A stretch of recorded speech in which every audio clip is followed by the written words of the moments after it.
Hey guys, what's happening? So it appears that Trinidad and Tobago is shrinking, and that should be of concern to many Trinidadian residents. There's also another issue that Guyana is coming up short. That also should be of concern to many Guyanese. What am I talking about?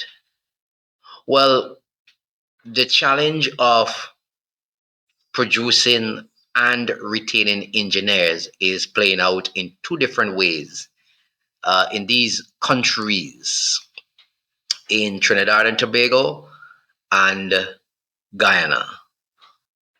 One is a long standing oil producer, and the other is basically a newcomer racing to meet the demands of its booming industry. So let's get into this because this was a report that came out recently. They're saying that the Energy Chamber of Trinidad and Tobago flagged the declining number of new engineers as a growing problem for the sector. It shared data from the University of the West Indies on September the 25th, which shows that from 2015 to 2024, engineering enrollment fell by 38%. Male enrollment dropped by 34%, while female enrollment plummeted by 44%. So that's male enrollment by 34 and female enrollment plummeted by 44% in engineering. This is of great concern. Why is it? That the data highlights two key issues here in the energy sector at the moment. The lack of female representation and also the declining number of new engineers. That is what the chamber had observed. And if Trinidad is going into oil again in a large scale, this is of major concern because it is the underrepresentation of women, basically in science, in technology, engineering, mathematics, just STEM, feel it continues to impact the workforce. There is a problem. This is a grave concern.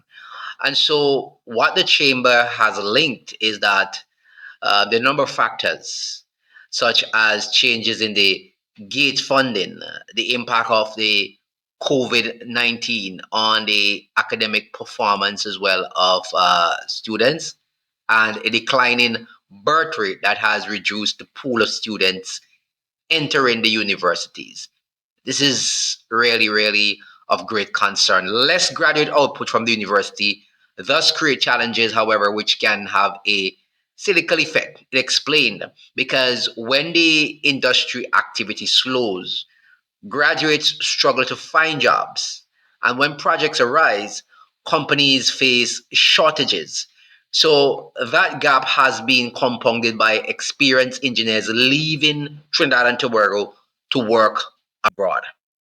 Now, the situation is starkly different in Guyana because in 2024, what they were saying based on data from the University of Guyana, that the demand from the oil industry is outpacing the supply. There's a difference in Guyana. And what they're saying in Ghana is that we have trebled the number of engineers that we are producing since 2020. But still, that is not enough because they're getting observed even before they graduate into the international private sector. That's the data coming out of Guyana. Unlike Trinidad, where graduates sometimes struggle to find immediate work, Guyanese students are being snapped up basically before completing their degrees. So Guyana is not producing specialists. Their engineering program is like a first degree program. If you want to be a specialist, if you want specialists, you need to take a person, and the oil and gas industry has been taking them and putting them through what you call programs in different sphere. So there's a stark thing happening here. Trinidad is shrinking in terms of its engineers and it's going into oil now, more oil exploration, while Guyana has a shortage. That's just something I thought that I would bring to you. It's not really one of the sexy subjects, but it's a very important subject, and I think there's need for more education now than ever before.